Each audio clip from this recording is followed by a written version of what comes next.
औरत का वह कौन सा अंग है जो हर रात बेशर्म होकर दबाने और चूसने से अचानक अपार धन की प्राप्ति होती है। लोग औरत का कौन सा अंग दबाने या चूसने से लोग अमीर बन जाते हैं। जो मनुष्य औरत का यह अंग दबाता या चूसता है उसके घर में सदा ही महालक्ष्मी का वास रहता है और महालक्ष्मी की कृपा सदैव बनी रहती है। तो दोस्तों, आज की इस वीडियो में हम आपको एक सच्ची कहानी के माध्यम से बताएंगे कि औरत का वह कौन सा अंग है जिसे हर पुरुष को दबाना और चूसना चाहिए। अधूरा जानकारी विष के समान होता है, इसलिए वीडियो को बीच में ना छोड़े। दोस्तों, एक बार की बात है, एक गांव में दास नाम का एक आदमी रहा करता था। वह अपनी पत्नी से बहुत ज़्यादा परेशान था क्योंकि उसकी पत्नी बात बात पर हमेशा उसे ताना मारा करती थी। तुम्हारे पास है ही क्या, घर में खाने तक को कुछ नहीं है। दोस्तों, उसके घर में बिल्कुल कंगाली छा गई थी। एक भी रुपया नहीं था और उसके घर में खाने के लिए अन्न का एक दाना तक नहीं था। दोस्तों, एक तो घर में खाना नहीं, ऊपर से पत्नी का ताना। वह बहुत परेशान हो गया था। उसे समझ में नहीं आ रहा था कि मैं क्या करूं। एक दिन की बात है, जब वह अपने घर से एक सुनसान रास्ते पर निकल गया। वह बहुत ही सुनसान रास्ता पर चल रहा था, तभी उसे की मुलाकात एक साधु से हुई। वह उनके पास जाकर बैठ गया। जब साधु ने अपना तप खत्म की, तब दास उनके सामने जोर जोर से रोने लगा। साधु ने दास से कहा, पुत्र, तुम्हें क्या दिक्कत है? तुम क्यों रो रहे हो? आखिर तुम्हें क्या परेशानी है? तब दास ने कहा, साधु महाराज, मेरी एक पत्नी है जो कि मुझे रोजाना ताना मारती है। मैं गरीब हूँ, तो मैं क्या करूँ? कितना भी कुछ कर लूँ, लेकिन धन कमा ही नहीं पाता हूँ। मेरा एक छोटा सा धंधा था, वह भी पत्नी के क्लेश की वजह से चौपट हो गया। वह दिन रात मुझे झगड़ा करती है। अब तो मैं ताने ताने के लिए परेशान हो गया हूँ। हमारे घर में खाने के लिए कुछ भी नहीं है, इसके अलावा पहनने के लिए वस्त्र भी नहीं है। लेकिन मैं अपनी पत्नी को समझाता हूँ कि वह मुझे ताने ना मारे, मुझे झगड़ा ना करे, लेकिन वह बिल्कुल भी नहीं मानती। साधु जी, इसी वजह से मैं बहुत ज़्यादा परेशान हूँ। इसी वजह से मैं घर छोड़कर यहाँ आया हूँ। तब साधु जी कहते हैं, रो मत बेटा, मैं तुम्हें एक काम बताते हूँ जो तुम्हारी किस्मत चमका देगा। तुम्हें अपनी औरत का सिर्फ यह अंग बेशर्म होकर दबाना और चूसना है। अचानक तुम्हारे घर में धन की प्राप्ति होने लगेगी। तुम देखते ही देखते अमीर बन जाओगे।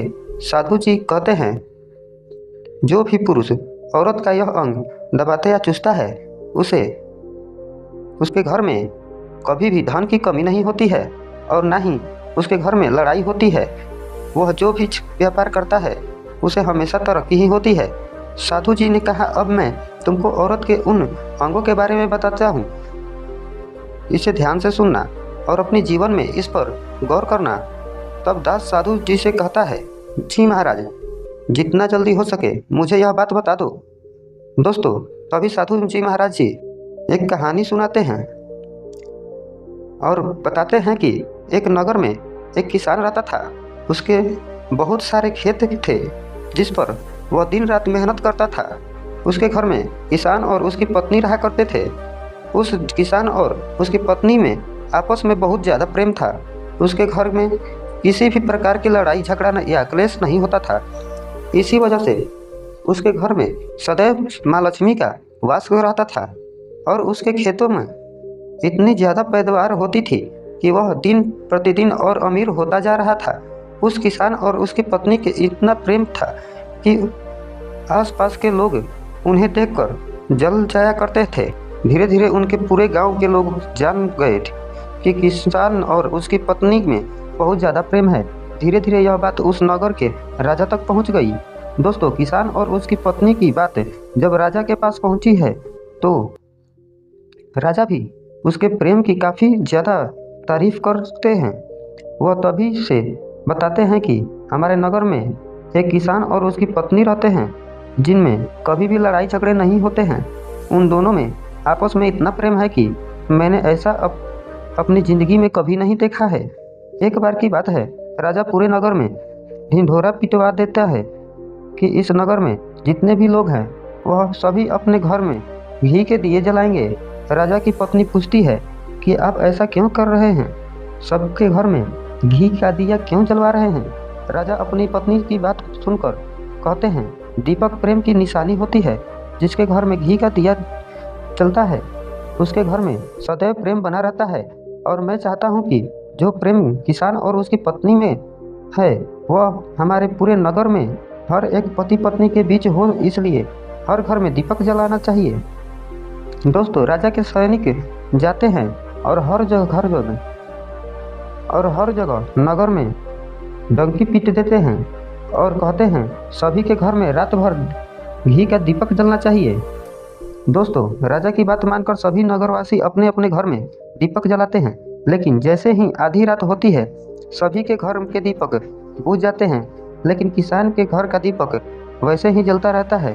दोस्तों, दीपक हमेशा किसान की पत्नी जलाती थी, लेकिन उसकी बात नहीं मानती थी। वह हमेशा अपनी मनमानी करती थी, उसका जो भी मन करता था वही काम करती थी। लेकिन किसान को इस बात से कोई भी दिक्कत नहीं होती थी, क्योंकि किसान बहुत समझदार था, जिसका सोचता था कि यदि मैं अपनी पत्नी को रोक टोक करूंगा तो घर में बेवजह ही लड़ाई झगड़ा होने लगेंगी। कई चीज़ें किसान इस वजह से अनदेखा कर देता था कि उसके घर में प्रेम बना रहे। राजा अपने महल को छोड़कर पूरे नगर का नज़ारा देख रहे थे। उन्होंने देखा कि सारे नगर में किसी के घर में दीपक नहीं जल रहे हैं, लेकिन किसान के घर पर दीपक जल रहे हैं। तब राजा अपनी रानी से बोलते हैं कि देखो, किसान और उसकी पत्नी के घर में दीपक जगमगा रहा है, लेकिन पूरे नगर में कहीं भी दीपक नहीं जल रहा है। इसी से पता चलता है कि किसान और उसकी पत्नी में कितना प्रेम है।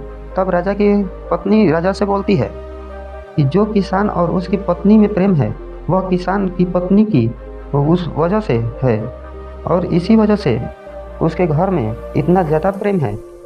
दोस्तों, जब राजा रानी की बात सुनता है तो कहता है, नहीं, तुम्हारा सोच गलत है। जो प्रेम किसान के घर में है वह उसकी पत्नी की वजह से नहीं बल्कि किसान की वजह से है।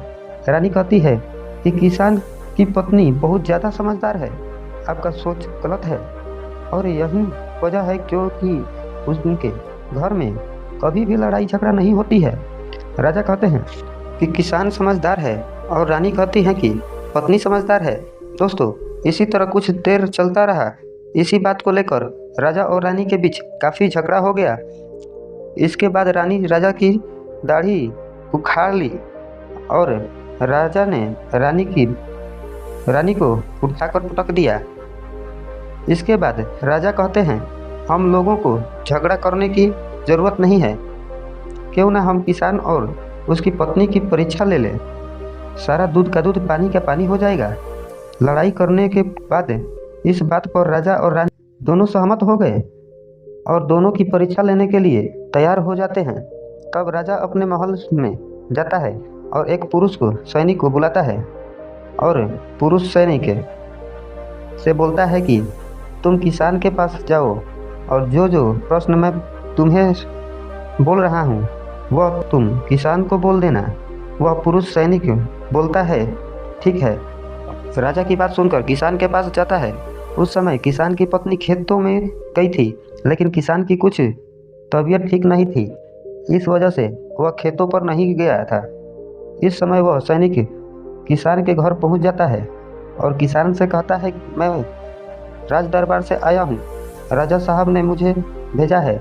दोस्तों, किसान कहता है, बताएं मैं आपकी क्या सेवा कर सकता हूं? आप बैठ जाइए, मैं आपके लिए पानी लेकर आता हूं। तभी वह सैनिक बोलता है कि नहीं, तुम कुछ भी मत लाओ, मैं राजा का सैनिक हूं, बस आपके पास राजा का समाचार लेकर आया हूं। तब किसान कहता है, ठीक है, आप मुझे बताओ राजा साहब ने मेरे लिए क्या समाचार भेजा है? सैनिक कहता है, किसान राजा साहब ने यह बोला है कि यदि तुम अपनी पत्नी को छोड़ देते हो तो राजा की आपको बहुत सारे ही हीरे जवाहरात और साथ में तुम्हारे ज़मीन से 2 गुना ज़्यादा ज़मीन राजा जी आपको भेज देंगे। इसके अलावा राजमहल का आधा हिस्सा भी आपको दे दिया जाएगा। लेकिन जो किसान ने जवाब दिया वह सुनने लायक है। किसान ने कहा, राजा जी अपना पूरा राजमहल मुझे क्यों न दे दे, लेकिन मैं अपनी पत्नी को नहीं छोड़ूंगा। जाओ और अपने राजा से कह दो। किसान ने ऐसा कहा। सैनिक जाता है और राजा जी से सारी बातें बता देता है। इस समय रानी वहां पर सैनिक की बात सुन रही थी। सुनने के बाद रानी ने कहा, अपने किसान की तो परीक्षा ले ली, लेकिन किसान की पत्नी की परीक्षा नहीं ली है। इस तरह से हम वैसे पता कर सकते हैं कि कौन ज़्यादा समझदार है। इसके बाद रानी ने कहा कि अब मैं भी किसान की पत्नी की परीक्षा लेना चाहती हूँ। जब दोनों की परीक्षा हो जाएगी तभी पता चल पाएगा कि कौन ज़्यादा समझदार है। फिर रानी ने भी एक सैनिक बुलाया और कहा कि मेरी बात किसान की पत्नी को बोलना, और याद रखना यह बात तभी बताना जब किसान वहाँ पर ना हो। सैनिक ने पूछा कि रानी क्या बात बतानी है, वह तो बताओ। तो रानी ने सैनिक को सारी बात बताई। सैनिक किसान के घर जाता है और उसके घर में आवाज़ लगाता है, तो उसके घर से किसान की पत्नी निकलकर आती है और कहती है कि बताओ क्या हुआ, क्यों ढिंढोरा पीट रहे हो। तो सैनिक ने कहा कि राजमहल से आया हूँ, मुझे रानी ने भेजा है। किसान की पत्नी ने कहा, बताओ किस लिए आए हो। तब सैनिक ने कहा, रानी ने बोला है यदि तुम अपने पति किसान को मार देती हो तो आपको बहुत सारे हीरे जवाहरात रानी आपको देंगी, और साथ में राजमहल का आधा हिस्सा भी आपको मिल जाएगा। इसके अलावा जितनी भी आपकी ज़मीन है वह तो आपकी रहेगी, लेकिन उसकी 2 गुना ज़मीन भी रानी आपको देंगी। यह बात सुनकर किसान की पत्नी तैयार हो जाती है। कहती है, ठीक है, यदि मुझे रानी साहिबा देंगी तो मुझे मंजूर है, मैं अपने पति को मार दूंगी। तब सैनिक पूछता है कि रानी को कैसे पता चलेगा कि आपने अपने पति को मार दिया है। तभी किसान की पत्नी बोलती है, मेरे घर में जो दीपक जल रहा है, जब मैं किसान को मार दूंगी तो उसे बुझा दूंगी, तभी आपको पता चल जाएगा कि मैंने किसान को मार दिया है। अब सैनिक किसान की पत्नी को बात सुनकर राजमहल जाता है और रानी को सारी बात बता देता है। किसान की पत्नी की बात सुनकर रानी बहुत अचंभित हो जाती है। राजा और रानी को स्त्री जात से नफरत होने लगती है। उसी समय राजा अपने नगर के सभी लोगों को बुलाता है और कहता है कि मैं चाहता हूँ कि मेरे और मेरी पत्नी की वजह से किसान की जान ना जाए। तुम लोग ऐसा करो, उस किसान के घर जाओ और सारी बातें बता दो और उस किसान को बचा लो, वरना किसान की पत्नी उसे मार देगी। इधर सैनिक किसान के घर जाता है और सोचते हैं कि किसान की पत्नी किसान को रात में मारेगी और दिया बुझाएगी। इससे पहले ही हम किसान के घर में पहुंचकर और किसान को बचा लेते हैं। जैसे ही राजा के सैनिक किसान के घर पहुंचे हैं तो देखते हैं कि किसान तो मारा पड़ा है। सैनिक किसान की पत्नी से बोलता है कि तुमको तो किसान को रात में मारने के लिए बोला गया था, लेकिन आपने अभी किसान को क्यों मार दिया। तब उस किसान की पत्नी ने बोलती है, किसान को तो मुझे मारना ही था, रात में तो मुझे सिर्फ दिया बुझाना था, इसलिए किसान को तो मैंने दिन में ही मार दिया। सभी सैनिक तुरंत ही किसान के घर से दौड़ते दौड़ते जाते हैं और राजा रानी को सारी बातें बताते हैं। राजा और रानी क्रोध से आग बबूला हो जाते हैं। इसके बाद राजा और रानी किसान की पत्नी को बंदी बनाकर लाने के लिए अपने सैनिक से कहते हैं। सैनिक जाते हैं, किसान की पत्नी को बंदी बनाकर ले आते हैं। राजा किसान की पत्नी से पूछता है कि ऐसा तुमने क्यों किया, तुम लालची औरत हो, तुम्हें पैसों से प्यार है। तभी किसान की पत्नी ने जवाब दिया और बताया कि मुझे तो किसान को पहले ही मारना था, वह तो मैं कोई बहाना ढूंढ रही थी, क्योंकि किसान की आदत बहुत खराब थी, वह मेरे साथ बहुत खराब व्यवहार किया करता था। तो राजा ने कहा, ऐसा क्या करता था। तो किसान की पत्नी ने जवाब दिया कि वह मेरे नाक का ऊपरी हिस्सा अपनी उंगली से हमेशा दबाया करता था। इसके अलावा किसान एक काम और करता था, वह किसान मेरे कान के पिछले हिस्से को अक्सर अपनी जीभ से स्पर्श किया करता था। राजा ने पूछा, यह बताओ, जब आप लोग गरीब थे तब क्या किसान आपके साथ यह काम करता था? तो किसान की पत्नी बोलती है, नहीं महाराज, तब ऐसा नहीं करता था। तब राजा ने कहा, मैं समझ गया कि किसान ऐसा क्यों करता था। उसी समय साधु जी ने दास से पूछा, तुम्हें कुछ समझ में आया? औरत का कौन सा अंग है जिसे दबाने या चूसने से लोगों को अचानक धन की प्राप्ति होती है? तो दास ने कहा, नहीं साधु जी, मुझे अभी समझ में नहीं आया। तभी साधु जी ने कहा, अगर अभी समझ नहीं आया तो मैं फिर से आपको समझाता हूँ। किसान अपनी पत्नी के साथ जो पहला काम करता था वह है उसके नाक के ऊपरी हिस्से को अपनी उंगली से दबाता था। तो जिस भी मनुष्य के घर में पैसों की दिक्कत या किल्लत है उसे अपनी उंगली से औरत के नाक के ऊपरी हिस्से को जरूर दबाना चाहिए। दोस्तों, औरत के नाक के ऊपरी हिस्से को बहुत शुभ माना जाता है। इसी वजह से जो यह काम करता है वह हमेशा धनवान पुरुष बन जाता है। दूसरा काम है, जो भी पुरुष औरत के कान का पिछला हिस्सा अपने जीभ से स्पर्श करता है उसके किस्मत द्वार खुल जाते हैं, उसे अचानक धन की प्राप्ति होती है। ऐसा इसलिए होता है क्योंकि औरत के कान के पिछले हिस्से में माता लक्ष्मी का वास होता है। जब आप ऐसा करते हैं तो माता लक्ष्मी आपसे प्रसन्न हो जाती हैं और आपको धन देती है। और आपने एक बात तो जरूर सुने होंगे, औरत माता लक्ष्मी के रूप माने जाते हैं। यही वजह है इस संसार में जो भी मनुष्य यज्ञ पवित्र काम करता है उसका घर धन से भर जाता है, जो कि इस कहानी में किसान भी अपनी पत्नी के साथ करता था। लेकिन आप जब भी ऐसा काम करते हैं तब आप अपने पत्नी को पूरा बात बता दें, नहीं तो जो किसान के साथ हुआ वो आपके साथ भी हो सकता है। आपके जीवन में ऐसा अनर्थ भी हो सकता है। दोस्तों, आज की ज्ञानवर्धक वीडियो कैसा लगा कमेंट बॉक्स में ज़रूर बताएं और हर हर महादेव लिखना ना भूलें।